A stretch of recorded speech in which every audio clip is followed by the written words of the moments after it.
Hey everybody, this is Scotty at Sketchy's Garage, and today we're going to slide in the subframe to the rust rocket. Let's go take a look at it. We got us a kit from Jegs, some subframe bushings. They're solid. Looks like they're made out of billet aluminum. Don't look too bad. That's the part number if you need it. Looks like they came with instructions. That's good. It's becoming uncommon these days. And got some okay bolts, I'd say. Let's go over here and take a look at this. As you can tell, we did a little bit of work trying to lighten this thing up. We'll have a video up on that adventure. As you can see, we just put two little screw jacks in the front. That way we can adjust the height up and down on each side real easy. And then we got a floor jack in the rear.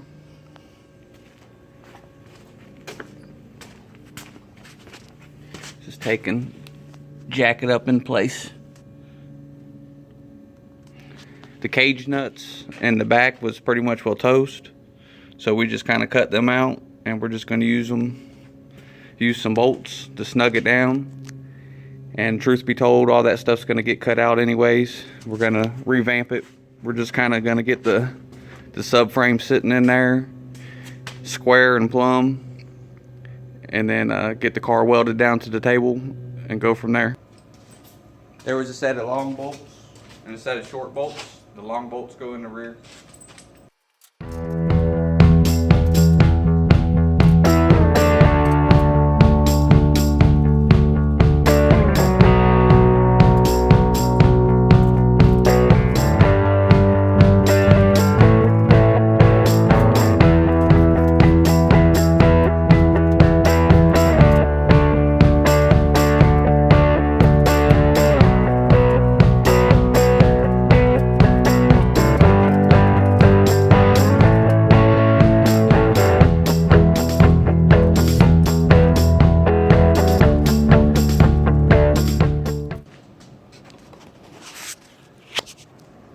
Alright everybody, that took us about 10 minutes to get all those in. And on these Camaros and Novas, I believe are the same. They got a 5/8 hole right here. And then also right here. This is an alignment point to align your front subframe. So you just take a bar and get it in there pretty much well straight, and then snug it down, and that'd be a good starting point for lining up the front subframe to make sure it's in there square. I'm gonna go grab the ratchet.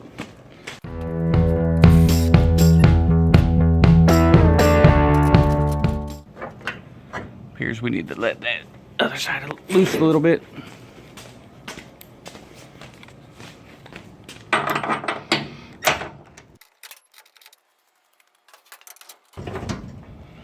We're going to go ahead and snug this down.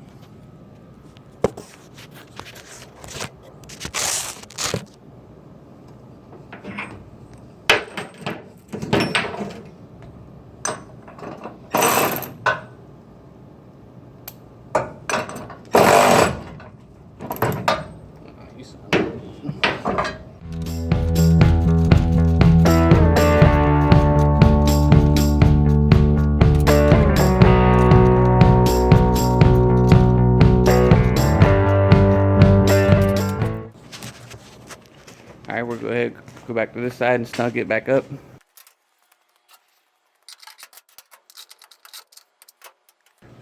Go ahead and go to the back, snug them up.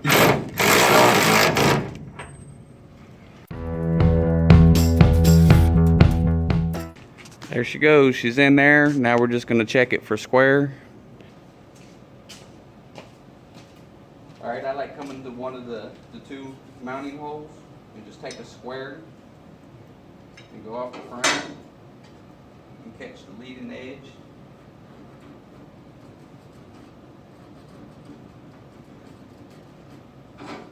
Mark you out a mark. And this right here is where you want to mark or check your measurement from right here I usually like going to the firewall fender mount hole, and we'll just check our square. We'll go ahead and mark this side over here.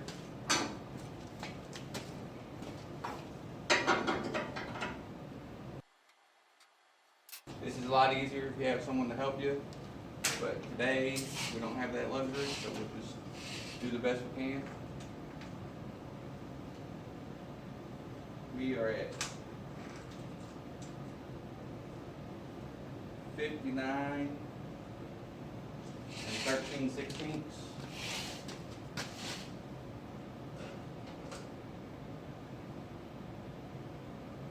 59 and 13/16.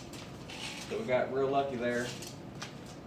Like I say, most of the time, if you can get them alignment pins in there and get them running straight up and down, it's almost always money. You think about it, you think it's going to be real hard to get it squared up in there, but GM made it real easy to do.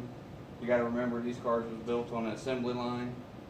They didn't have hours wasting to try to get something plumb, square, and level. They just wanted to set it on there and go. So they made it pretty easy. Alrighty, that's all for today. Thanks for watching.